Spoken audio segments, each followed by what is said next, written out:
سلام دوستان، وقتتون بخیر باشه. جلسه اول لیزر تراپی رو برای مراجعه کننده محترم انجام میدیم. این ناحیه که ملاحظه میکنید خط آرتیس مجموعه رنگ هایی که ابرو رو بلندتر کرده بودن با رنگ بیج همون کرم میخواستم مخفی کنم که متاسفانه نتیجه خیلی به نظر من بدتر شده و اینکه رنگ بیج 90%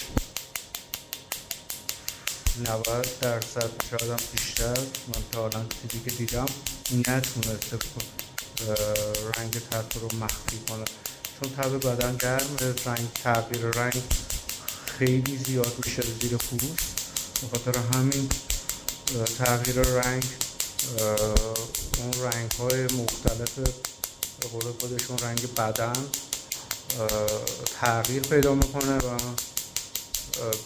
معمولا هم با وقتی که با خدمت رو از کنم اون رنگ تیره زیر پوست ترکیب میشه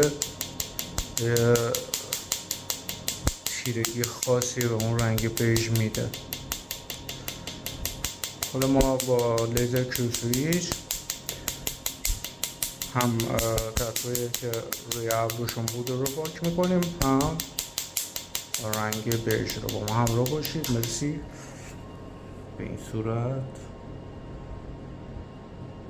سلام، تمام لیزر انجام میشه. درد داشتید خانم؟ نه. بسیار عالی.